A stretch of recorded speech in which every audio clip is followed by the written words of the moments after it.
Hiya, Barbie. Hi, Ken. You want to go do a podcast? Sure. Jump in. Ladies and gentlemen, Barbies and Kens, Kellys of all ages, and everyone else, welcome to Binging Barbie, a Barbie movie podcast. I'm your host, Jay, and with me I have my wonderful co-host, my very own brunette doppelganger, who will replace me when I get kidnapped by the Queen's trusted advisor, John. For those of you who are just joining us, we are a podcast about Barbie movies. Every week we watch one of the straight-to-DVD Barbie animated movies, and we rate the story, the characters, the animation, the voice acting, and the music to see how it stacks up. This week we will be talking about the fourth Barbie animated movie, Barbie as the Princess and the Pauper. And with us to discuss this movie, we have our very first guest. She's a Barbie movie fan and also my sister, Sarah. Hello. Now, before we get into things, we have a question for you to break the ice. What's your relationship with Barbie? Do you have any dolls, or did you watch any of these movies growing up? Yeah, a lot of the movies I would watch on repeat for days on end, and I did own a lot of the dolls, so I could quote a lot of the movies. I'm sure my parents could too at this point. Yep. Yeah. I probably could as well for watching them with you. Yeah, Sarah has actually been rewatching all of these movies with me as we watch them for the podcast, so she's our expert here. Oh. But yeah, let's dive right into Barbie as the Princess and the Pauper. This is a classic. It's released September 28, 2004. That's a little less than a year from the last release. Usually these were being released in November, but they moved this one up a few months. It's the first Barbie movie directed by William Lau. He also has worked on Hot Wheels and Monster High movies, and he's directed a ton of other Barbie movies that we're going to be talking about later. He's stepping in for Owen Hurley, who I'm not entirely sure why he stepped away from the Barbie movies. It seems to be amicable because he did come back a few years later to direct another one. In the meantime, he was directing cutscenes for various video games about war, first-person shooters, that kind of stuff, which is a very odd turn to go from directing Barbie movies to cutscenes for violent video games. But they go hand in hand. Yeah, I wouldn't be surprised if some of the stuff that he learned on these Barbie movies, there were some aerial dogfight scenes in Swan Lake. So I mean, if you need footing for footwork, you got the ballet. yeah. You have the horses too. Yep, the horses. The horses. Hopefully they're as cute and anthropomorphized in the video games as they are in these Barbie movies. Right, yeah. But yeah, this Princess and the Pauper is written by Cliff Ruby and Elena Lesser. They're the writers of the last few Barbie movies. And it's, of course, based on the Mark Twain book, The Prince and the Pauper, changing quite a bit of stuff, but sort of Mark keeping the Twain? central. Yes, Is it one of his Mark stories? Twain. Yes, it's a Mark Twain story. Very, very famous. It's been adapted many, many times. Mm-hmm. This is actually one we've mentioned in previous episodes, how these Barbie movies were adapting works that hadn't been adapted by Disney. But Disney actually had an adaptation of Prince and the Pauper starring Mickey Mouse. But also a live action film as well. Yes. They also had a live action film, and there's an episode of Phineas and Ferb that adapts it. It's very well known. Music for this movie is by Arnie Roth. He did the background music, but then this is the first ever Barbie musical. With original songs written for the film. They were composed by Megan Cavallari, and lyrics are by Amy Powers. Both of them have worked quite a bit in both film, and Amy Powers has also done some writing for stage musicals. Yeah, there's some good talent behind the scenes writing these songs. And then the soundtrack for sort of just the background music was written by the London Symphony Orchestra, recorded by the London Symphony Orchestra, and for the musical numbers, those are recorded by the Czech Philharmonic Orchestra. Mm-hmm. So using two separate orchestras for one movie. The story is loosely inspired by the Mark Twain book. It kind of picks and chooses elements. It keeps this central idea of this royal person and this very, very poor person who look so similar that they are able to swap places. But the book is more so about class inequality in London. It was written after Mark Twain had visited London, and it's kind of this story of a prince who switches places and sees the squalor all of his people are living in, and eventually things get sorted out. He becomes king, but because of his experiences, he rules more justly. He does die at the age of 15, though, so not the happiest ending. But yeah, this movie makes some pretty major changes. It has similarities to other stories. There's some aspects of The Princess Bride with sort of this kidnapping subplot that also kind of reminded me a bit of the movie Fargo. Very different tone, but sort of similar. Kidnapping going wrong and trying to solve that out. And then there's also elements of The Twelfth Night where you have people falling in love with people and twins, or not twins in this case, but. And then it also takes a lot of inspiration from the Disney Renaissance movies, particularly Beauty and the Beast. These were a series of Disney movies in the 90s that sort of revitalized the animation industry and introduced this very popular idea of the modern movie musical. So this Barbie movie is kind of based on that and bringing the tropes and the ideas from the Disney Renaissance into these Barbie movies. Yeah. So the story is there. It's a lot more tightly constructed than a lot of these Barbie stories have been. There's a lot that goes on in it, but things flow into each other in a more sensical way. We start with the princess and the pauper. The princess is ruling over this kingdom that has run out of gold. And so she has been promised to marry this king of a far off land that she's never met, but she doesn't want to do it because she's in love with her tutor, Julian. Ooh. Meanwhile, the pauper, Erica, is working as a dressmaker in this shop where she's... Or a fish lady. Yes, for Madame Carp, named after the fish, and she's working off her parents' debt slowly, and we kind of get the sense that, like, because of the interest on this debt, she's kind of just stuck here forever. Are her parents dead? I don't know. They never really say. Princess Anneliese's dad is dead, but they never really mention what happened to her parents. And yeah, it ultimately doesn't necessarily factor in much to the plot. No. You do kind of wonder, though, why she is working off their debt if they're still around, so they must not be then. Yeah, most likely. Yeah. But yeah, one day in town, just by chance, these two people meet and realize, oh, we look almost exactly alike. And the tutor happens to see them.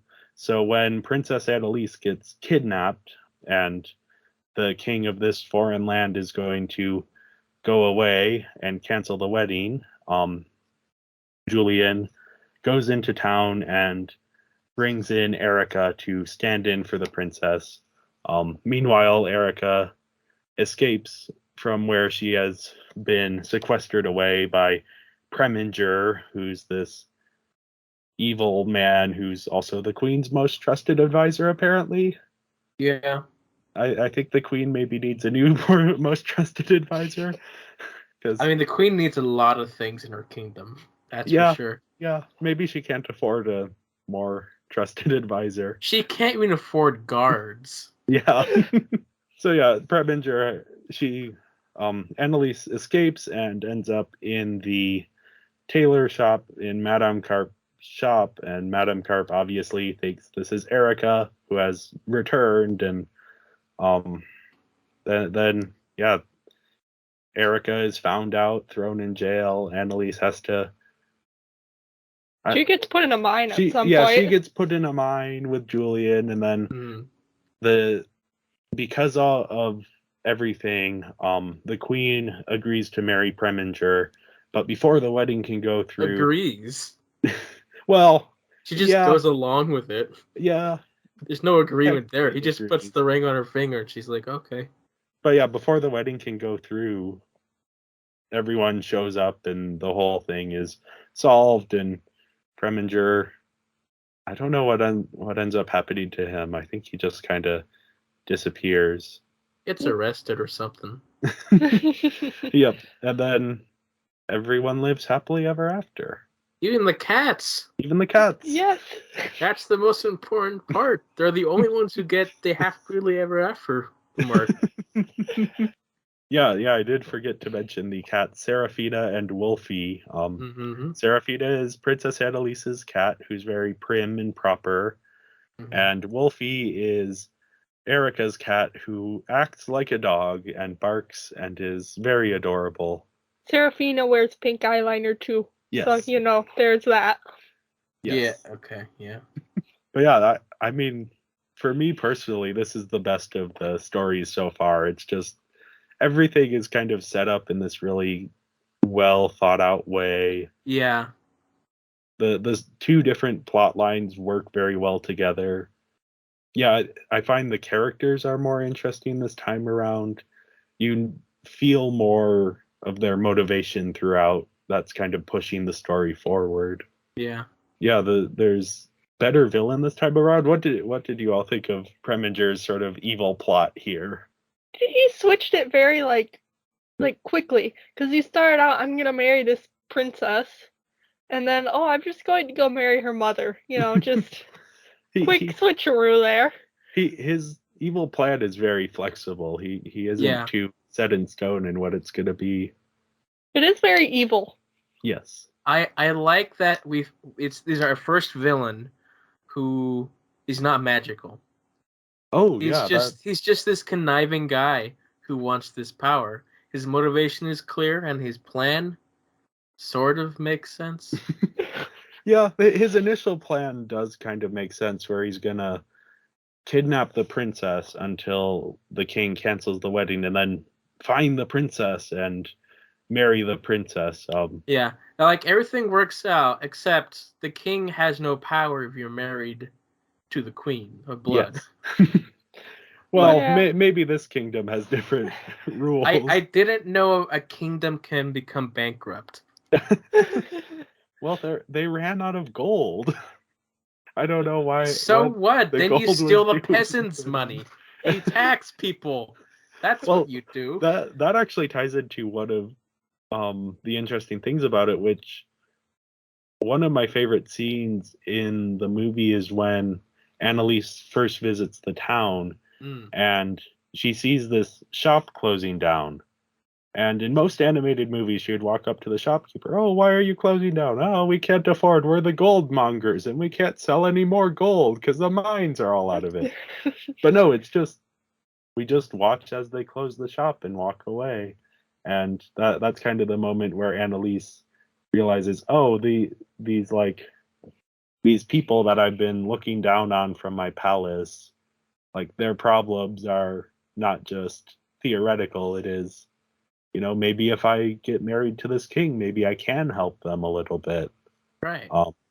Which, this is one of those things where until she gets kidnapped, she's fully planning on marrying this king she's never met. Not because she wants to, but because that's her duty. Yeah. Erica, on the other hand, she's a little bit more. She's already kind of planning a way to get away, and she wants to explore the world and sing for people, not be stuck making dresses. I think The Greatest Showman took some creative, I don't know, they copied a few of the scenes at the end there. When Erica's singing on the stage, she looks, I don't know. But then you see that in The Greatest Showman too, where they have the lady singing on the stage, and it looks almost exactly the same. So I mean, Maybe, uh, maybe Hugh Jackman, who starred and produced in The Greatest Showman, is a big Barbie Princess and Pauper fan. Maybe this film was just a storyboard for the real thing. That might be. Somehow I doubt it, but you never know. I mean, it happens. Yeah. Yeah, the pets. There was a dog in this story. Yes. Disappeared halfway through the film. Yes. Just to show up at the dog. very end again. His very New York poodle Mhm. with a gold tooth. Mhm. Who, Like, he doesn't even interact with his master. He's yeah. just there. then he's gone because he's replaced by a horse. And then he's back again at the wedding. Maybe he magically turned into a horse. Because think about it, you never see Preminger's warhorse and the dog in the same scene. So he is magical. Is he the real villain then? Is he the one who convinced Preminger to... I was fully expecting the dog to tell Prebinger there's another Barbie out there. But no, the dog's just gone. Well, that's the thing, though, is that, like, I don't think the animals can talk to the humans in this movie. I know, they don't. Which is interesting, since in the last movies they could, to have, like, a switch like that. I think it works for the better, because you can't have... The animals can interact with the humans without messing up the plot. Mm-hmm. You really could have taken out the dog, and nothing would change. Yeah. He adds a little bit of stakes at the beginning. He for adds Serafina. conflict to the cats. Yes. And he brings the two cats together so they fall in love as well.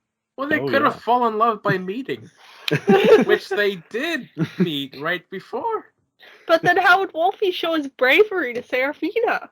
By saving her from the mine. That does tie into something which I appreciated about this movie, which is that the romances actually work. Yeah. They actually spend time developing the romances. So, like, especially Erica and King Dominic, it's just a small touch, but having the song with the musical montage of them falling in love, it's probably just as much time as we got in Swan Lake, but it works so much better because you get the sense that they're actually spending time together rather than just like a vaguely romantic evening and how they're madly in love. And they're talking about their thoughts and their opinions and such that with the music, which is great. Yeah. But what's also fantastic is that unlike Rapunzel, who the character wanted to go out, but then ended up marrying and staying, here Erica actually goes out and have her adventure and then comes back the way Rapunzel should have been. Yeah, it's actually, not only is it a problem with Rapunzel, it's my biggest problem with the Disney animated Beauty and the Beast, is that Belle starts the movie with, I want adventure in the great wide somewhere, and then she meets the Beast and is like, actually, never mind. Whereas here it's like Erica starts the movie and she's like, I want to visit the world. And then at the end of the movie, the king's like, hey, Erica, we're in love. Let's get married. And she's like, no, I want to go see the world. I haven't seen the world yet. I'll be back. She goes and explores the world. And then after a few months, she's like, okay, that was fun. Now I'll go back. Have a double wedding. Yeah, that I don't know. It goes so far to sell their romance that she's like not gonna drop her life goals to marry him. She's like, no, I still have my goal of exploring the world, and you can wait until that's done. I'm just surprised the other couple waited, to do their double wedding. Yeah. Just like, I mean, yeah, I don't know. Maybe they got married before and then they did like, we'll just walk with you and pretend like we're getting married. There was no reason for them to get married before because they found all the geodes. Yeah. Maybe Princess Anneliese was so busy organizing the mining effort that she couldn't get married until Erica came back.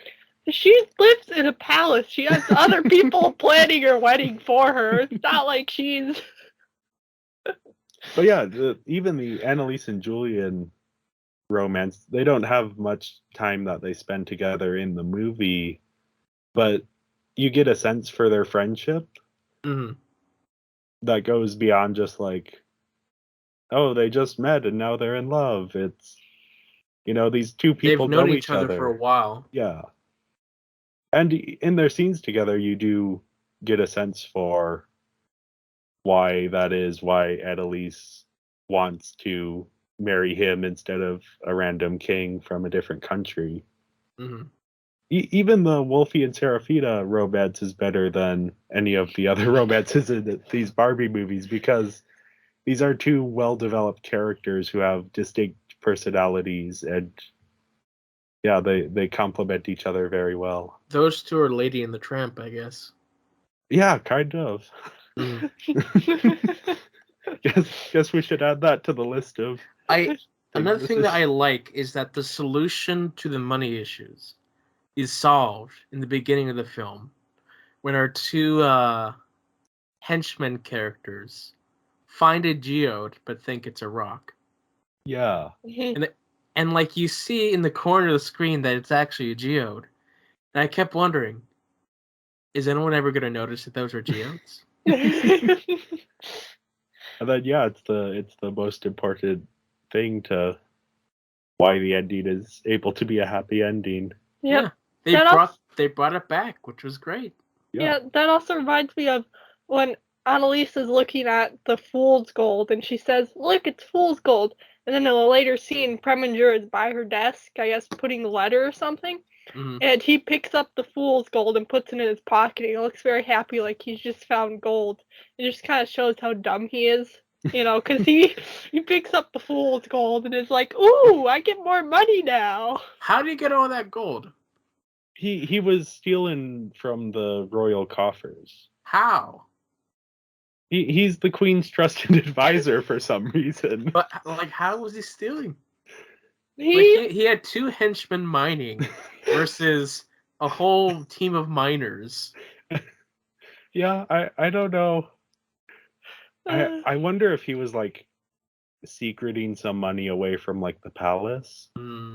Because he was the trusted advisor, so maybe he was like, the Queen's like, hey, plan my birthday celebration, and he charged a few extra million and then pocketed it. I think he also was in charge of taking the taxes from people.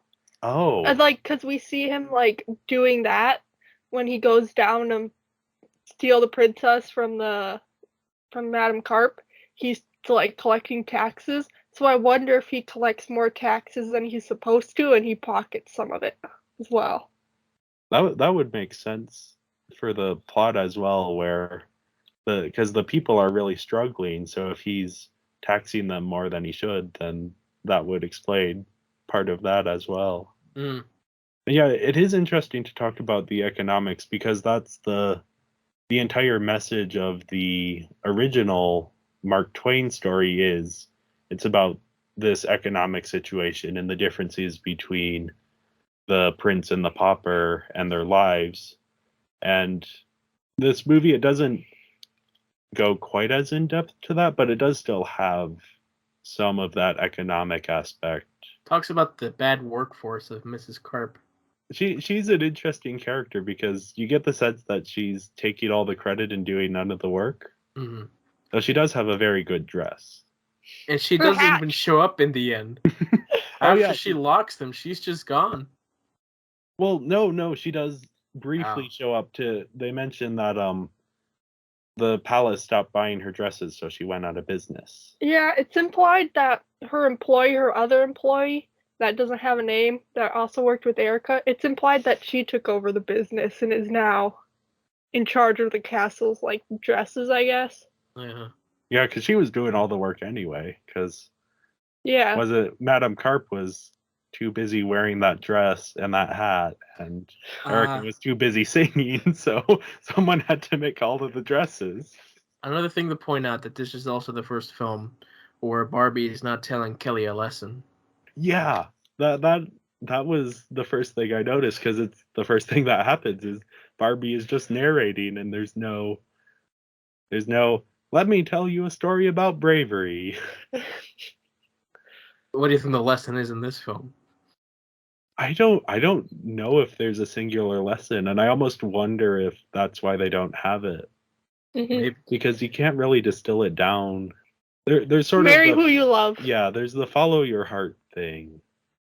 Or it's pay attention to rocks. Get into reading books and the sciences. Kelly and Barbie are in the mine digging up pickaxe. Oh, Barbie, I'm so tired. What do It's- I do? Well, let me tell you a story. Oh, And that is why you look for interesting rocks.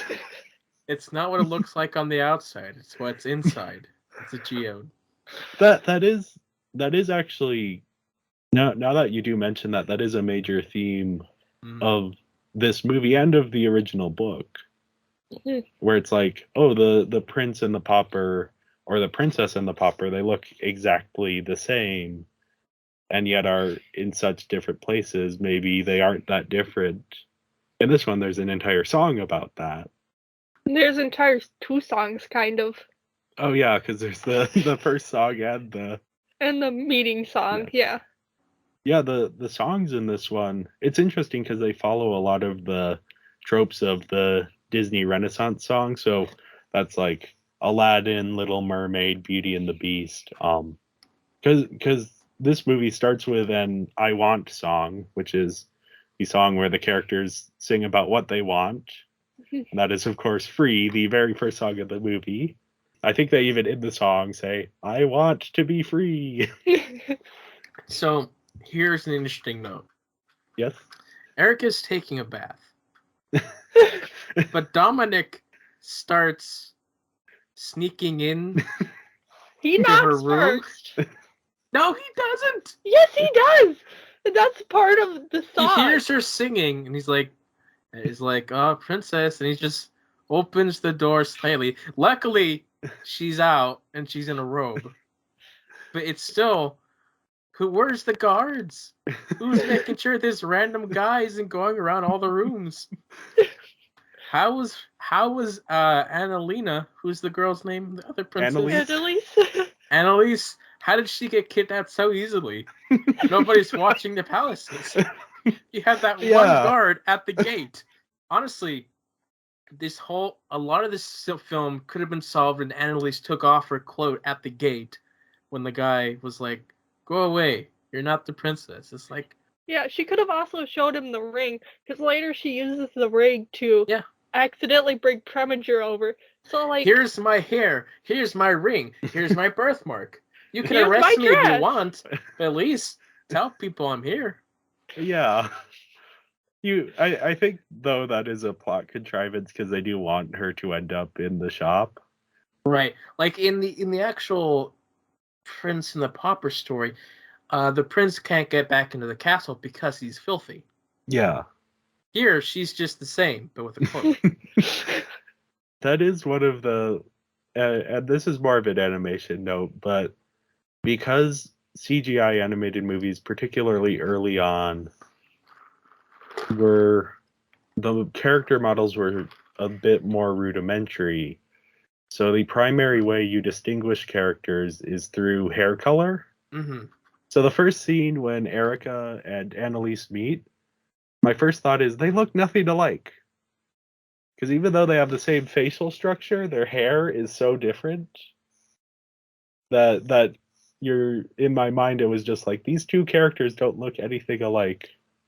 Also, both Prince Charmings look exactly alike as well. Yes, right. Dominic and Julian look more alike than Erica and Anneliese, who are supposed to be identical. They could have swapped places. Well, there is King Dominic, which is kind of interesting. He disguises himself as like a page to sneak into the castle, and It's kind of like the play that we almost did, The Ugly Duckling. yeah, I don't know if you remember that one. I vaguely remember it. That was I came on just as that one was getting Booted. booted. But yeah, that now that you bring it up, I wonder if that inspired anything here. It's also like Grizzly Beard when he Yes. does the same thing, but different. Yeah, that is a common fairy tale trope of Right. the whole things are not what they seem, and people going into disguise, especially royalty disguising themselves and then seeing what happens and how people treat them. Yeah, then- but this is opposite because it's the commoner who disguises themselves as royalty. Yes, well, both happen because Yeah. she Yeah. Anneliese disguises herself or barely disguises herself in a hood to go into the town. I don't know if you could really call that hood a disguise, especially since she's wearing the dress that Erica sewed for the princess. Carp is Yeah. not going to question why you're wearing the same dress.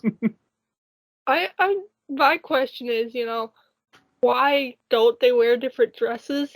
Because they have you look at their wardrobe and they have all these dresses, and she's just like, I'm just gonna wear this one dress the whole movie, not change.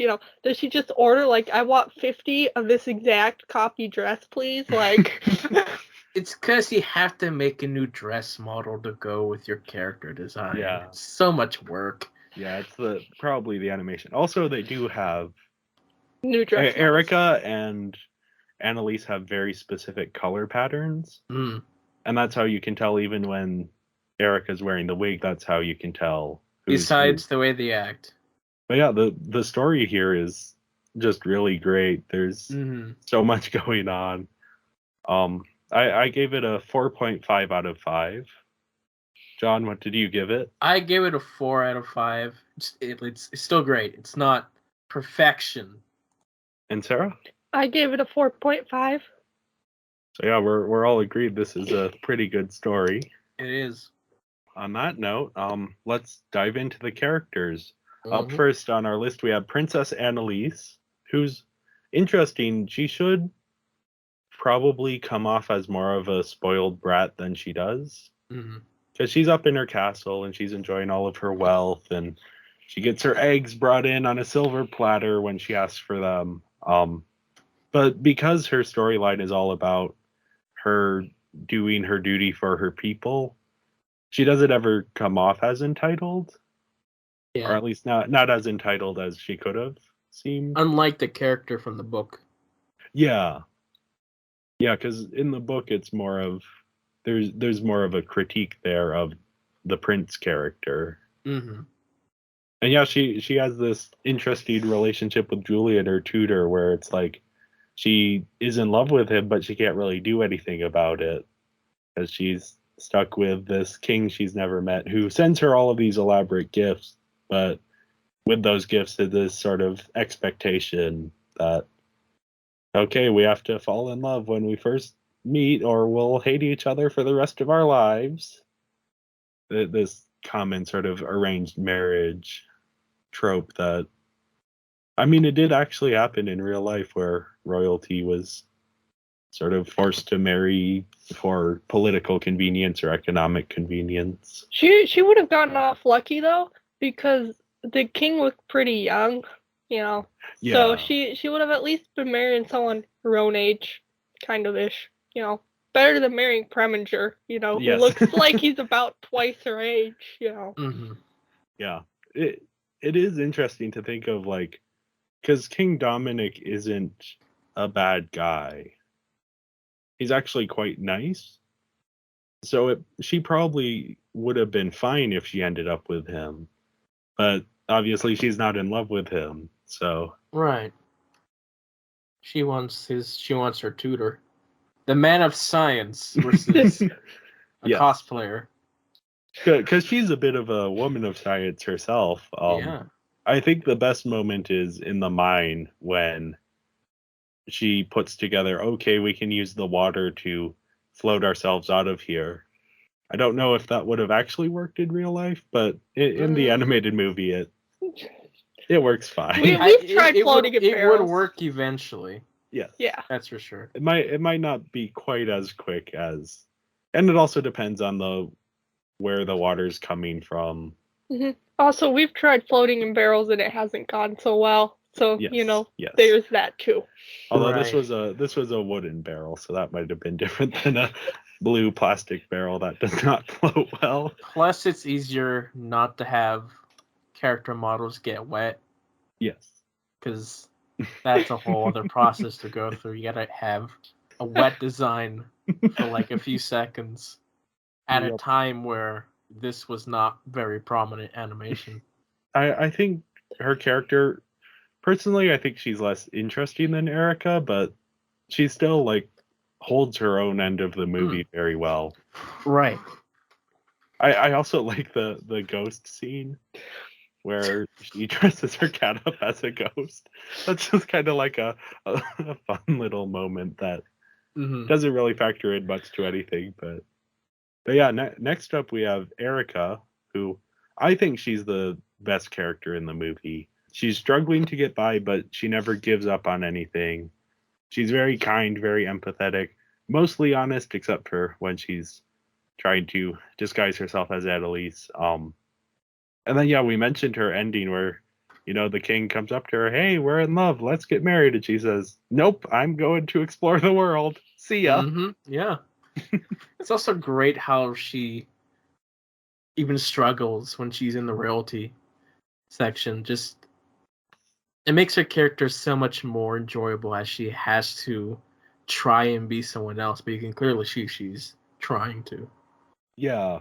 The whole princess etiquette, the book of princess etiquette, not to be confused with the book of forest lore, despite both being important. Yeah, her whole trying to put on this facade of being fancier than she is, genuinely enjoying some of the things of the royal life, but then also having this struggle of like she doesn't quite fit in, and she's also falling in love with this king who she shouldn't be falling in love with. I actually chuckled when she face planted when she entered the room. Yeah, it's You have never had to walk in heels? Hopefully not. You know, it is hard to like, and then you have to like, you have those giant dresses that like have their 50 million layers. You have to walk a certain way, look as proper and stiff. Like and they're like floor length dresses, so you make one wrong little move, your dress moves wrong, and your face planted on the floor. You're in a room with royalty. Yeah, Erica is just so interesting because she gets to do the most interesting thing in the movie, which is try and fit in with royalty. And that's part of the thing, because in the original book, the Pauper isn't like there's not much at stake. There isn't this whole kidnapping subplot. No, he's like, I'm not the king. Yeah. And they treat him like he's insane. Yeah. Whereas here, she has to maintain appearances to save her friend. And herself, because she could get executed, you know. Yes. She could get put in jail or worse. Expelled. This is still a kid's movie. Yep. She does get put in jail. That is interesting. There's the lack of guards again in the jail. There's that one guard. No, they just brought that one guard from Rapunzel. Yeah. And I think Prince Dominic is the other when he's in his guard costume. I think he's the other guard for Rapunzel. He found out a way to look like that. Became king. He is very fond of disguises. I think that's part of why he doesn't mind that Erica was just pretending to be Princess Anneliese.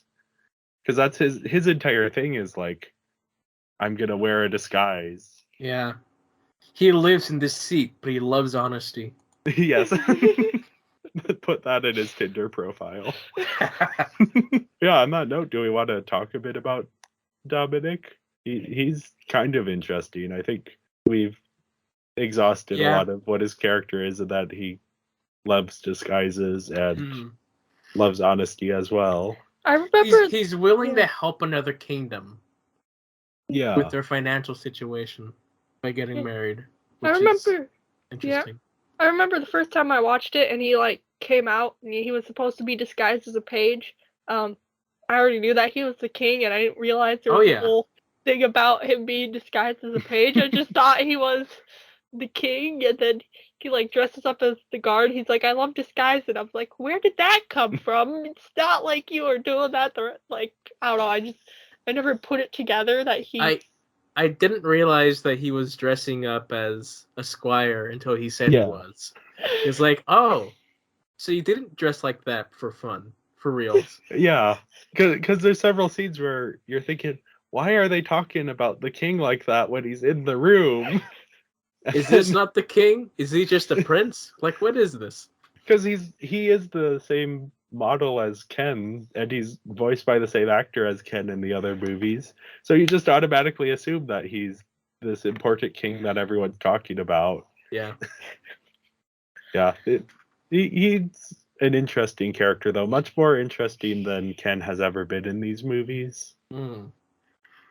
He has a bit more personality. He can play piano. Yes, he can. He can play piano, yes. Julian is Julian. Yes. He's sort of... He helps move the plot along. Yeah. Quite well. But, yeah. He's probably the most clever character in the movie. Mm-hmm. He's very bookish. He has those cute little glasses. Yeah. Has anyone seen my spectacles? Yes. There's that whole plot line, which is clever on his part, that he's like, the one person who's going to recognize the princess is her mom. So let's just remove these spectacles from the equation, and that won't be an issue. Right. And it works quite well. It's a very clever moment that, because it doesn't need to be in the movie. You don't have to have that. No. But that they put it in there just shows that, okay, the writers are kind of thinking of what's going on here, and they're plussing the material. He's also very quick thinking in trying to solve a way to not make the situation get worse. Where it's like, oh no, the princess is missing. Well, let's buy ourselves some time. Here's a lookalike. Yeah. And it is interesting that he's doing it even though he's in love with Princess Anneliese. Because he could just say, oh no, the wedding's canceled. Guess I have to marry the princess now. But no, he feels the same duty to the people that Princess Anneliese does. He does get captured quite easily. He does, yes. Though that's a common thing he has in common with a lot of characters in this movie. Because also Princess Anneliese and Serafina gets captured twice. Yeah, I like when they capture the cat, and the guy's like, all right, our work's done here, we can go now. And then the other henchman's like, you idiot, we have to capture the princess. Well, then why did we capture the cat? Yeah, the side note on the henchmen, they're probably used just the right amount. Too much more of them would get annoying, but yeah, they have their moments, and I think the best one is, well, the ghost scene is just fun. And then when the one tries to disguise himself as Princess Anneliese, and oh yes, it does not go well in any way, shape, or form. I think their best moment is just the beginning of the film, when they throw out a geode thinking it's just a rock. Yes, because they're judging based on the outside. But Little did they know they had a fortune in. Yeah. But yeah, on that note, Preminger, their boss, is a great villain. Yes, surprisingly. He's so much fun to watch. Like, apparently he became somewhat of a meme a few years ago, which makes sense because every line of his is iconic. His whole song is great as well. A lot of that is, and we'll get into it a bit later, but he is played by Martin Short, yeah, who's giving it the most possible. Yeah. Like, he's taking every hammy performance ever given. Yes. And making it even more hammy. Somehow it just works with the character and his design. And you just believe it. Because, yeah, he's such a vain and conniving character that, I mean, they introduce him as the queen's most trusted advisor, Mhm. and there's a portrait of him, and you go, why? Why would the queen trust this man in any way, shape, or form? I mean, we figured out it's because she couldn't afford a more trusted advisor, but Right. like, why would anyone ever believe, like, when he goes to Madame Carp's shop and Princess Anneliese sees him and is like, "Oh, Preminger, you're here to save me." And of course, as the audience, we know he isn't there to save her, but also he just looks like someone who, if he showed up, you would not say, "Oh, you're here to save me." If It's you like, had just, oh, you, the guy whose dog is a jerk to my cats. yeah, you would think Annalise would be able to put together, I wonder who kidnapped me. Was it Those two idiots who can't do anything, or or my mom's most trusted advisor, who is also the most evil man in the kingdom? Mm-hmm. I love all his like mirror scenes. Yes. They're amazing. Just like the way he like looks in the mirror, and even when he's proposing, he like looks in the mirror and he's not really looking at the queen when he's proposing. It's almost like he's proposing to himself a bit. You know, he's Yeah. like, I'm so handsome. I'm gonna go propose to myself, you know. And Like, there's he's probably the smartest villain that we've had. yeah, because he, as we mentioned before, he changes his plan as things come up. Because at first he's going to show up and bring all of the money that he's stolen back, and that's how he's going to marry the princess. But no, she's already been promised to the king. So, now he's going to kidnap her and Yeah, that bring doesn't her work back out. after the wedding has been canceled. But no, that doesn't work out. So then he has to like figure out, wait, why is Princess Annalise here? And eventually he's like, oh, it's a doppelganger. So then he reveals that, and then he captures Annalise and brings her to the mine and tries to kill her, and it doesn't work. But now he's gonna marry the queen, and then that's where everything kind of falls over on top of Yeah. him. His folly is not on his actions. No. He just didn't win Yeah. because He the other maybe characters managed to escape. Yeah. He maybe underestimates everyone, Mhm. especially Julian, both in that Julian is able to figure out what's going on very quickly, and in that Julian has a solution, which is bring in Erica to stand in for Annalise.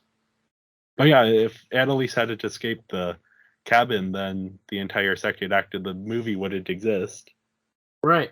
But since she happens to escape, that throws Preminger off because he's like, oh, that's the real Annalise is back at the castle. But then he captures Julian. Yeah. So then he's back on the plot. Yeah. He's never down for long, and he always has a second plan coming that can supersede the one he's working on. He's not as held back by his minions as the other villains. Where here, Yeah. he has as many scenes without his villains, without his minions, as with them. Yeah. He's unlike what's her name from the last movie? Odile and Rothbart, where Rothbart could potentially be an effective villain, but he's always having to go and save his daughter from skunks or something. Mm-hmm. Whereas you don't get the sense that Preminger would save his henchmen from anything. I don't think he'd even save his poodle. He doesn't even Probably care for not. that creature. Yeah. He's very ruthless in that sense that he genuinely, all he cares about is being king. Yeah. And he doesn't really care how that happens. He just wants to do it. Yeah, I don't know if he even wants the power associated with being a king. I think he just wants the crown and the wealth. That's Yeah. kind of what's shown. He doesn't want to be in charge of the kingdom, really. He just wants all the money that the kingdom can get him, I think. Because he's already But the a trusted kingdom doesn't advisor. have any money, so what other could he get? Well, he might be able to generate some income by bringing back the money he stole. That might give them enough time to find a different export than gold. He might also be able to then be in charge of the armies and conquer all these other lands to get all his gold. Armies. Those 2 guards? Yeah. The one guard for the prison and the one guard for the entire palace. And the gate. And the gate. Well, I think there is one scene when when Erica gets taken out, there's 2 guards that suddenly appear. Okay. But they don't really look like guards. They might have been called up from the kitchen or something. Hey, we don't have any guards. They're just servants. There to fluff pillows and deliver eggs they need. Yeah. Now on to the real main characters of this film. Serafina and Wolfie. Because they're the ones who live happily ever after and have a bunch of kids. Yes. I mean, it's such a fun idea to have a cat that acts like a dog. Oh, yeah. Like, I think that's half of why these characters work, is that Wolfie is a cat that acts like a dog. Serafina's also, she has some good moments. I think her and the horse, Hervé, they grow a little bit of like a friendship throughout the movie. That. Oh yes, the horse. I think the horse was loyal to Preminger until he met Serafina, and then that's why he turns around at the wedding. Okay. For Serafina. So it's kind of like a Serafina brought the bad horse over to the good side. Yeah, that might be. He's just a horse doing his duty. He's German first. French? He's German, wasn't he? Because he no, was counting. Is that French counting? I think that's French counting. Yeah, that was French counting. Un, deux, trois is French. Eins, zwei, drei is German. So he's French. This is language lessons with Binging Barbie. He's a European horse. Yes. Aren't that can count in French. In Europe, though, already? I mean... Yeah, I don't know what country they're supposed to be in. It's very, like... It might be the German that area down by Switzerland. Because, like, the pine trees look kind of like U.S. pine trees, not really Europe pine trees, so you never know. Well, maybe they were reusing the cabin from last movie, which was... Yeah. I don't know that any of these movies have a very specific geography, though, to begin with. Because I don't think Swan Lake took place in Russia. Yeah, we'd have to look, because the tutor says the name of the tree, so you might be able to figure out from the name of the tree where it grows most. Yeah. And then figure out where it should be set from there. Mm-hmm. If it's even a real tree, or if they just made something up. But yeah, Serafina and Wolfie they're the animal sidekicks so far that I think have worked the best. Yeah. Besides Penelope. Penelope was good. Yeah, but I think she had an arc. Yeah, here she's less of a sidekick. Here they had a sort of a use in the plot. Yeah. Penelope was almost a secondary antagonist or protagonist, whereas Serafina and Wolfie are more off to the side, but they still get their own moments. I like Wolfie digging them out of the mine. I don't know that it makes much sense, but no. It's a fun moment. They had to do what they had to do. On that note, let's talk a bit about the Queen. She needs a new trusted advisor. We've brought this up several times, but yeah, Preminger is not the greatest as a most trusted advisor. But I do like that in the movie she does choose to marry Preminger when she thinks she has no other option. Except she doesn't choose. Well, she goes along with it. But here's the reason I like it, because throughout the movie she's telling Anneliese, it's your duty, you have to marry this king. So when it's like there's no other options, and now Preminger comes in and is like, hey, I have a bunch of money. If you marry me, you can save your kingdom.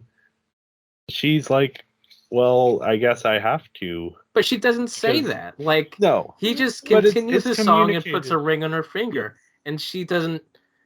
the entire time, she's not accepting it. So I really wish... the Quinzilla character that I really wish that they spent, like, maybe a couple minutes on her thoughts of this whole thing. Like, as he's telling her, maybe she could sing in that song about her side to it. Yeah. And then she makes decisions like, okay, it's my duty. Yeah. Just for that me, little thing would just give her an extra layer to her character. But because she doesn't have that, her character is brought down a bit. I thought that it was communicated in sort of her physicality throughout the scene. But I do agree that it might have been a bit clearer if Her she had a physicality voice in throughout that the scene. scene was just, no. Yeah. And he was like, no means yes, is what I was getting from that scene. Yeah, I wonder also if because she just lost her child and, the only heir to the throne, I wonder if Preminger has kids he doesn't really care about, maybe he has a wife and kids somewhere. How? And I don't know. Who would marry him? But now she needs an heir to the throne. So if Preminger has, like, a kid, then she's like, okay, if I marry him, then, like, I get another kid, kind of, to take over the throne when I'm gone. Because, like, there's no one else, it seems, there's no other royal people there, so who else would take over the throne? I do think the main reason she goes along with it is because she feels the duty to her people. And that's the kind of thing, because you often see in these movies that it's like the parent is forcing the kid to do this thing for the people. But I like that in this one, it kind of gets turned around on the parent. Even if I think it could have maybe been communicated a little bit better that that's what was happening. Right. Overall, I gave the characters a 5 out of 5. I give them a 4 out of 5. Still good. I give him a 5 out of 5, mostly because of Preminger. He just takes up the slack for all the other characters, basically. But yeah. Yeah, Preminger's a great villain. I think Erica and Anneliese are very good protagonists, and we finally have love interests in this movie that are There. Right. there. And you have have the personality. disappearing poodle as well. Yes, the disappearing poodle and Serafina and Wolfie. There's a lot of great characters. On to the animation. The animation here is obviously each of these is kind of improving a little bit on the last one. Right. And this one I noticed more how expressive it's becoming. The side characters especially get more emotion in their faces. Especially Preminger. He has some facial expressions that are very funny. There are some cool moments throughout as well, like the water and the barrel scene. The water goes over the lens of the camera. There's nothing nearly as creative as the Odette dance in Swan Lake. Yeah, we don't have that kind of movement here. There aren't as many opportunities for something quite that expressive. The only expressive dance number was the first song with Preminger with his hench people. Who was it? How Can I Refuse? How can I refuse? Like, they're dancing in that scene. The camera angles were not great in that dance number. It just didn't match the rest of the film. And it's filmed in a mine that isn't very visually interesting. Right. But the shadows on the wall part, that was cool. Also, when they go into the mirror to show his dream, like what he wants, that's cool. That's cool. But he's constantly looking away into the cameras all around him that he knows are there for some reason. How could he refuse? Mm-hmm. He's the villain. He needs the audience. He knows it's there. Yeah, I think the musical numbers were for the most part good, but they could have used maybe just a little bit more creativity in how they're.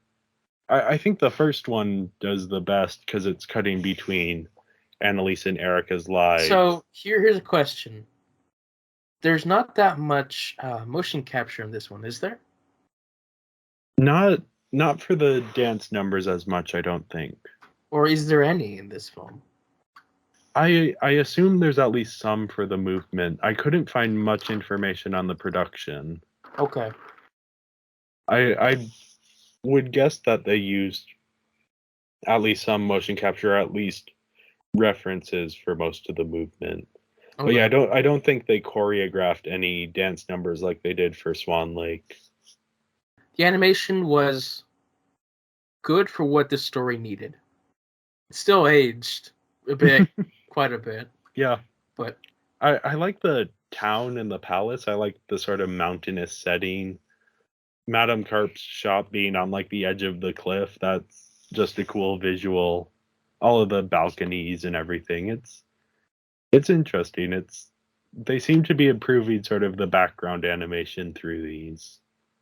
And yeah, this one, the animation I think is what holds it back the most, but it isn't a deal breaker.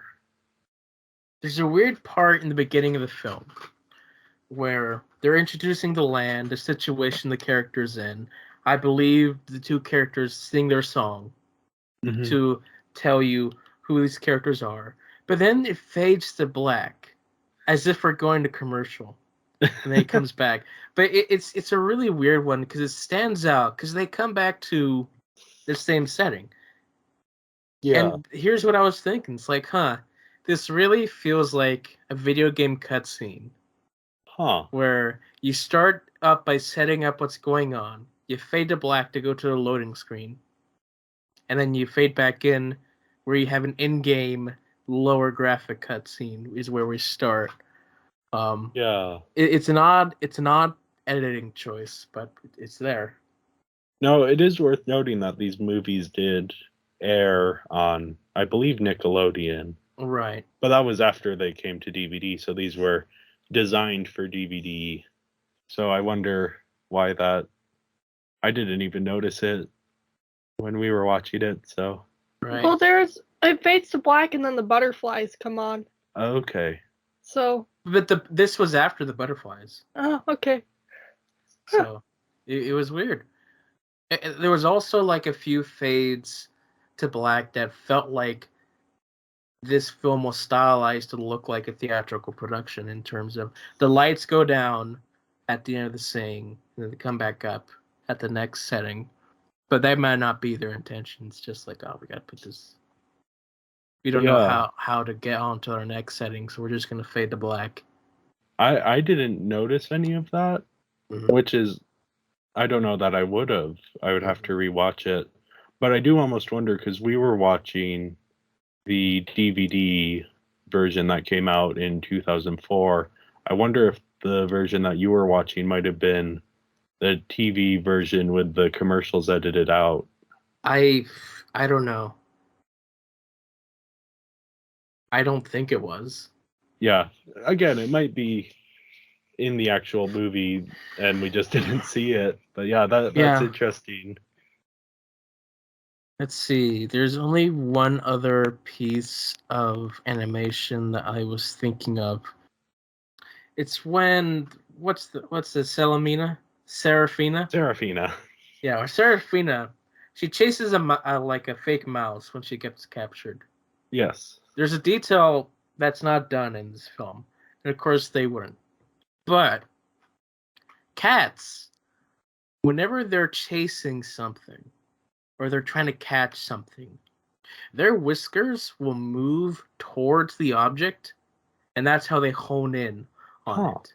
Here, the whiskers were just stale, pointing away. But like, this is more of a newer discovery than what it was back then. So it's just this thing I pointed out. Yeah, that's probably budgetary reasons they didn't want to animate that. Or they didn't even know that was a thing. Yeah. Now that I know it's a thing, it's like, that cat has got bad senses.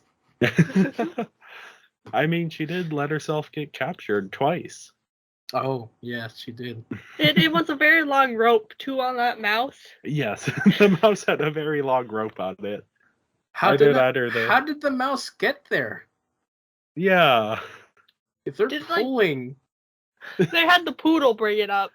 in that would her be the only room. thing that would make sense. Unless they snuck into her room, set the mouse down quietly enough that Serafina didn't notice until after they had left the room, but the mouse was in the room. I don't know. That might just be something we have to suspend our disbelief for. Yeah. Yeah, I guess you do. Even with that, I gave the animation a 4 out of 5. John, what did you give it? I gave it a 3.5 because there wasn't anything that stood out like in the other movies where you have the ballet or the sword fighting. Here, it was passable for what it needed to be. I gave it a 2.5 because really compared to some of the later Barbie movies that come out, it isn't really that great of animation. I mean, there isn't a lot of movement going on. It's very stiff. Even when the people are walking or anything, it's just very stiff movement. Next up, we have the voice acting. Oh, yeah. Kelly Sheridan comes back as Barbie. This time she's playing 2 roles. She's playing both Anneliese and Erica. Just the speaking voices, not the singing voices. We'll talk about the singing voices in the music. Right. Which, yeah, I mean, just to head it off at the pass, I do think it is a smart idea if your voice actress isn't a good singer to bring in someone else to do the singing. Except Kelly is a good singer. Okay. Which is shocking to me that she wasn't singing. Okay, I didn't realize. I assumed they brought in different voices, but yeah, I had never heard. Well, maybe she does in some of the other Barbie movies, but She sings. I know she sings later in My Little Pony. So okay. The fact that I know her to be capable, and she's not singing here, even though it sounds exactly like her. Yeah. What's even more shocking is you have 2 different singers. Yes. Instead of just one playing do 2. It's they both sound alike. It's great. Yeah. Great casting. All 3 are doing such a great job with these characters, and Kelly Sheridan has the difficult role because she has to play Erica and Anneliese as separate characters who sound enough like each other that you buy that they can pass for each other, but different enough that the audience always knows who is who. She does a good job because you can tell who's who. Yeah, it's a tough thing, but she sells these 2 completely different characters as different characters, even when they're talking to each other. Yeah. Yeah, you can even tell when Erica's trying to act all princess-like and, talk. You can even tell that she just doesn't put on her Annalise voice. She actually does Erica trying to do Annalise's voice. And you can tell. This is probably her best performance of the 4 films we've seen. Yeah, this is where she stands out the most because she has this incredible way to show her talents to be creating 2 characters who are very similar but also very distinct. Plus the characters are just better defined here as well.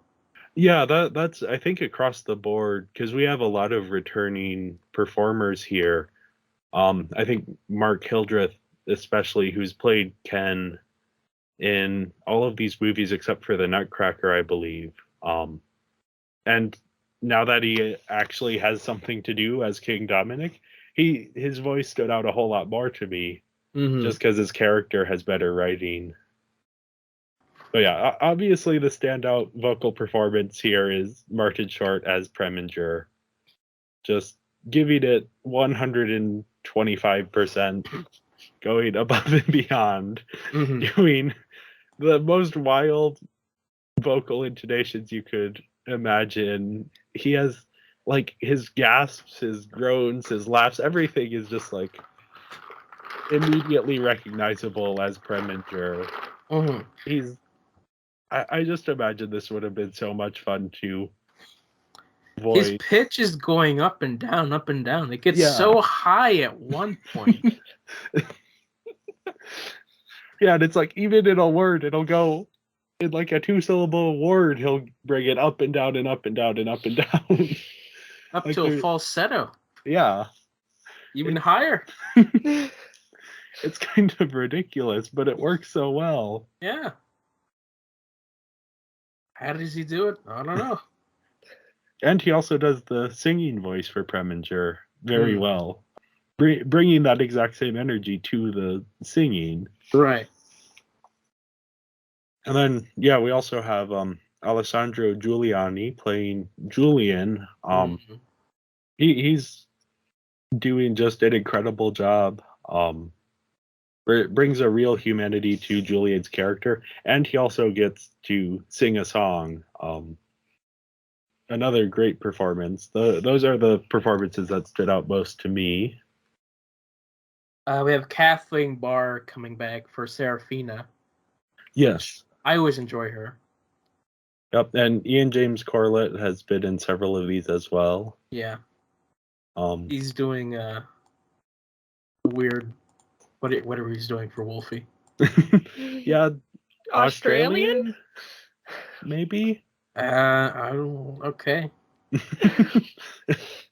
The accent work in these movies is never perfect. No. Gary Chalk as Hervé is also doing an interesting French accent. Right. It was like that British guy from the Nutcracker. From the Nutcracker, yeah. Yeah. Yep, the French equivalent of that. But yeah, overall I gave the voice acting a 4.5 out of 5. Just great across the board. Did you? You gave it a did I? 5. Oh, I gave it a 5 out of 5. You're taking my rating? You copying sorry, me? I've miswrote my thing on there. I was thinking 4.5 seems a bit low because Martin Short is doing such a good job, and so is Kelly Sheridan. So I gave the voice acting a 5 out of 5. Yeah, I give it a 5 as well because overall I was really enjoying the performances of our main characters. Like Kelly really stood out to me in this one, which is great. My rating's a 4.5 out of 5 because I've heard better voice acting in the other Barbie movies, and I'm just kind of sad that they didn't use the same singing voice as all the actors, right? Especially for Anna and Anneliese. I feel like it could have been a lot better. So. Yeah. On that note, we can talk about the music. Yeah. Oh my. Yes.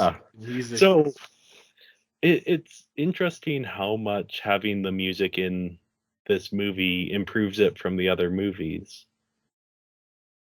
It does. Because it also, like, the music is not just there to have a song.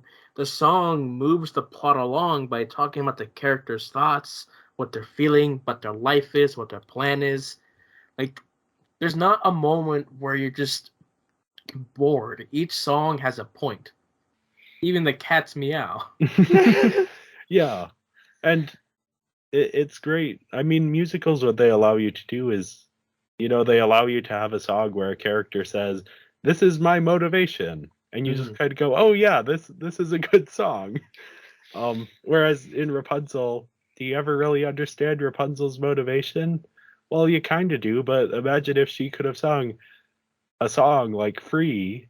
Yeah. I don't know. It helps you connect to the characters so much more. Yeah. It's part of my issues with a lot of Broadway musicals in general. Yeah. Where most of them are just fun songs to have, but they don't do anything for the story or plot. And while they're catchy, it's my frustration. I hate them so much, but they're catchy. Yeah. But they don't do anything for the story or characters. I love it when you can do both. Have it be fun and catchy, but also have it be important. And I think a lot of this goes back to the Disney Renaissance with The Little Mermaid and Beauty and the Beast. Very, very famously, those had songs written by Howard Ashman and Alan Menken, who Howard Ashman had like a very tight control over what songs were used, and like each song had to have a purpose in the story and sort of musically to be in the show or in the movie. And they're definitely building off of that work for this movie. Amy Powers, who does the lyrics, she has a pretty difficult task to bring all of these characters and their motivations into song, but it works so well. It's a kind of musical movie making that, as you said, John, doesn't necessarily happen to the same degree anymore. But anytime you find a musical that just like works well, it's magical to watch it unfold. I want this album. Yeah. Like, I really enjoy these songs. Like, I don't typically enjoy songs on first viewing, but like, I enjoy these songs very much. I think they're good. Yeah, and it's great to hear you say that, because I had that same feeling about it, and I was wondering if it was just nostalgia because I watched this movie as a kid quite a bit. Mm-hmm. But no, the songs are genuinely good, both in the movie and without. Though, especially in the movie, I think they just plus the material so much. Mm-hmm. They do. And it still surprised me that, like, it's not Kelly singing, and that there's two different singers that sound exactly the same. It's so great. Good casting. Yeah, and then, I mean, though, when you listen to it with that in mind, you do hear the subtle differences in their voice, but they complement each other so well. Right. And yeah, so we have Julia Stevens is performing Erica's voice, and Melissa Lyons is performing Annelise's voice. Julia Stevens gets a few more songs, but yeah, they're both doing an incredible job and matching the performance that Kelly Sheridan gave. Just really great. Yeah, I think honestly, this is rare. Yeah, to have this many people sound similar. Yeah, it's so good, so good. Yeah, and on another kind of note about the songs, I remember like this was one of the movies that I actually enjoyed all of the songs and wanted to sing along with all of the songs. Whereas some of the other Barbie movies, I'd watch them and I'd have one or two songs. I'd be like, yeah, I really love this song and I want to sing along with it. And the other ones are kind of like, oh, I have to sit through this. I want to watch this. Like, but this one, I want to watch all the songs, no skipping over anyone. Yeah. We can do like a quick go through the song. So the first song in the movie, the opening number is Free. It's probably the best one. Yeah, it's really good. It's definitely in my top 3 of the soundtrack. And this is sung by Julia Stevens and Melissa Lyons. Goes downhill from here, but they're still good. Yeah, this is the I Want song. This is establishing the main characters, who they are, and what their motivations are going to be for the movie. And it's interesting that it's two characters at the same time, and it's comparing them, and like their lives are so different, but they want something that's very similar. Yeah, and they're both on screen at the same time. The way that's put together, it's like, good editing. I really liked when they showed the castle on one side of the screen and then the kind of where Erica lives on the other side of the screen kind of together, and they're like looking at each other while they say, I want to be free, but it's understood that they're looking out the window and not at each other. And then when the two balconies come together, I just remember I thought that was awesome. And then I remember we were on the playground and there was 2 little houses. Me and one of my friends would perform that that musical number on the playground. Who would you play? Well, it would like switch, because you don't want to be the same one all the time. It gets boring. You want to sing both parts. Right. So. Yeah, it's a great song and you get to, when you're singing it, you get to do like two different parts to it as well. So, Mhm. but yeah, the second song, this is the villain song. Martin Short gets to sing "How Can I Refuse."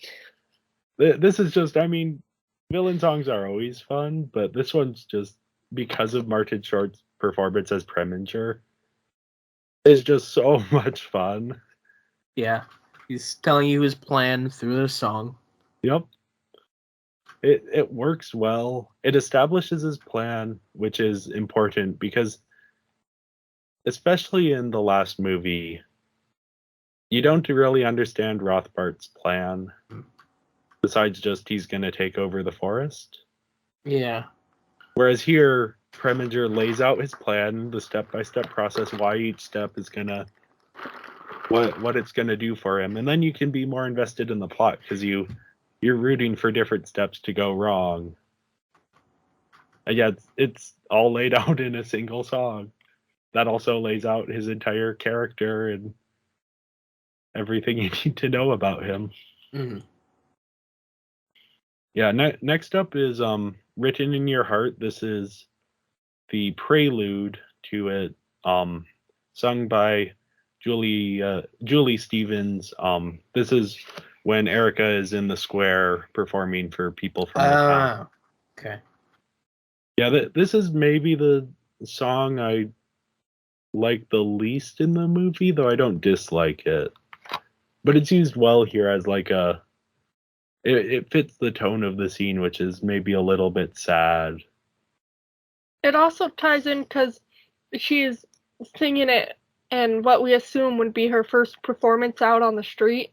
Mm-hmm. And it's also playing when she's traveling the world and performing. So it's kind of like, it kind of gives you that satisfaction of at the end, she's performing the first song she ever like performed, really. Okay, I didn't make that connection, but that's a good observation. That's what's written in this list right here. Well, yeah, there's. I knew that it finished with "Written in Your Heart," but I thought that was just played over like at the end of the wedding. No, it's played when she's like, going off into the world. Yep. Yeah. Well, yeah, that's a good connection. But yeah, it leads into "I Am a Girl Like You." This is the big number with Julie Stevens and Melissa Lyons. They're realizing how similar their lives are. And this is kind of the moment where you expect them to make the switch, but no, that happens later. Yeah. Surprising. Yeah, it's a fun song. I don't know if I have much to say about it specifically, but moving right along. Yeah, next we have Alessandro Giuliani and Julie Stevens singing "To Be a Princess." Mm-hmm. This is another one of my favorites from the movie. It's just like it's a list of rules, but it gets better when Julie joins in after she's learning the lessons. It's just it all comes together in the end. Yeah, and it's all about like being all of the difficulties of the life of a princess and how it is nice, all of these different things, but there is this expectation of you have to always be performing this perfect person. Mm-hmm. Yeah, then we get to what might be my favorite song in the movie, The Cat's Meow. Really? Yeah. It's my favorite. It's a dark horse because it maybe has the least to do with the plot. You could take this out because it doesn't have to do with the plot, but it's a good song for the cat's I don't know. It's Erica is singing it to Wolfie. Yeah.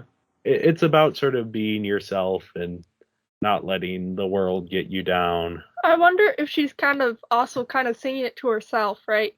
She's acting to be this princess and she doesn't really want to do it, right? She's like, but I have to do it.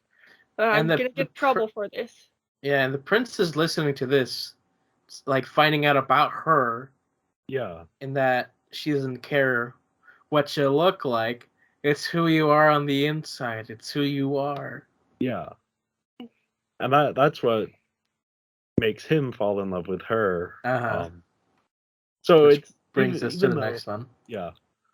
That is If You Love Me for Me. This is sung by Julie Stevens and Mark Luna. Mark Luna is doing the singing voice of King Dominic. This is a slower song, but it's fulfilling this very important role of it's the song that the characters fall in love to. And it really sells this romance very quickly. It's not a long song. I think it might even be under 2 minutes. It's like just 2 minutes long. But in that time span, you buy that these characters are falling in love as they're singing the song together. I really like how it like starts out with like he's playing the piano to show off or whatever, you know. And it starts out this classical, it's just gonna be this classic, you know, everybody learns this song, you know, when they're kids, into the love song. And then they have the split part where if you actually look at the lyrics, when the Erica's singing her part and Dominic's singing their part like at the same time, they both kind of say what they want in a romance, like over top. Okay. And then they end both together, If You Love Me for Me. So it's kind of like saying Dominic wants this, Erica wants this, but they both want the You Love Me for Me part. So. Okay. I didn't even notice that. This is why we have you on here to make all of the. You're our resident Barbie Princess of the Pauper expert. So. Yes. Yeah. Next up, we have the reprise of How Could You Refuse? I agree, John, that this would have been better if the Queen had gotten to sing what she's going through in this song. Yeah. But I do think it kind of serves its purpose. And having that moment be a musical moment adds to its significance. That's the last song until the finale, which is the continuation of Written in Your Heart. This is Julie Stevens and Melissa Lyons joins in on this one. Which really shows off the ending scene. It's not specifically the characters are singing to each other about their thoughts and feelings. They're singing this while time is going by in the story, where we see Erica performing, where we see they're getting married. Yeah. So it's more in the background, just like the next song. Yeah, the next song is I'm on My Way, which is in the end credits. Where the bloopers are going through, so you don't really notice it. Yeah. I think of the songs it fits the least well in the rest of the movie. And it's a problem that I've had with quite a few of these Barbie movies where the song over the end credits feels out of place. Mm-hmm. It's not a bad song on its own. They might have been better off doing like a replaying Free or something else over the credits rather than this original song. But yeah, speaking of the credits, do we briefly want to talk about the bloopers? Yeah. You sound a little weary of them, John. See, I don't like it when bloopers are unnatural. Okay. Scripted. The Seraphine one is pretty natural, though, I think. You know, the horse is trying to practice with the... But it's scripted, and I don't really care for it. Which, it's also a trope that many films at this time period did. Yes. I believe Pixar animated. Started it. Yeah, especially animated. Yeah. So it's just... Yeah, I don't think any of the bloopers were transcendently funny. I like the Premingers. Is that me in there looking at me? Lucky me. That was kind of a fun one. But yeah, they show that the team behind the movie is willing to have a bit of fun with it. Right. But I don't know that they are transcendently funny. See, it would be funnier if they would animate the actual bloopers in the studio. Yeah, like of them being frustrated with their takes and such. Yeah. I think they probably just wanted some more like visually interesting bloopers. Something to keep the kids on through the Yeah. credits. Yeah, I thought they were the most funny thing when I first started watching it. So, I'm it's sure. like my favorite thing. But yeah, now when I like rewatch it, the bloopers aren't that great, Yeah, as a They're no fine longer. art, they don't fit into my fine art.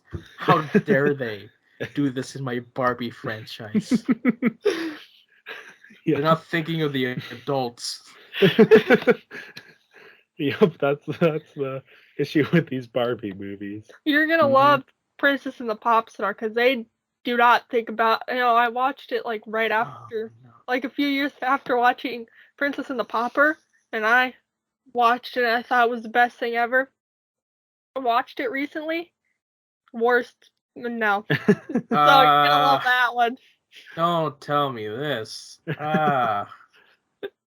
But that's a future episode. We may have to bring your comments back and see if they stand. I assume they will, though, because you are our expert here. You're the Yeah. expert. I'm expert in Princess and the Pauper, not to be confused with Princess and the Pop Star. Yeah, we'll talk about it when we get to it. It almost But anyways, Yeah, we all let's. gave the music a 5. Yeah, 5s across the board for the music here. Mm-hmm. Yeah, just it. Not only is it good music, it also makes the rest of the movie better. Right. And it feels like the secret sauce because the previous Barbie movies have their moments, but the music here really ties everything together. So yeah, Secret sauce. Yes, Barbie and the Secret Sauce coming 2022, the DVD. It's Barbie as a chef. That does seem like a Barbie movie, though. And then you could have Kelly at the beginning making this ingredient, making this thing. Oh, it never tastes good. And then Barbie like, let me tell you a story about the secret sauce. Mattel better pay us when they make that movie. We'll be the writers of the new one. Yeah. Bring back Kelly. But yeah, on that note, let's get to our final scores. Mm-hmm. So total of all of my points is 23.5, which is a 94% overall, or a 4.7 out of 5, which is a very good score for a very good movie. Right. Yeah, me and Sarah both have 21.5, which is 86%, and 4.3. This is our highest rated film yet. Yes. Our average rating of this is 4.3 or 4.4. Yeah. Sorry, out of 5, which is very good. Definitely the best movie so far. But next week we have Barbie Fairytopia. It's I'm interested to see what everyone thinks of it. John will finally get to meet Bibble. In the meantime, thank you everyone for watching. You can find us over on social media. Our Twitter is at Binging Barbie. There you can find just a link to all of our other social media. You can go and follow us on Letterboxd, where I have a current rankings list of all of the Barbie movies we've talked about. If you're wondering where things fall based on their numerical score, you can follow us on Instagram. And of course, subscribe, leave a comment. We love hearing from you. Any feedback is appreciated. And join us next week when we finally discover what a Bibble is. Is it going to be John's new best friend or his new worst enemy? Tune in to find out.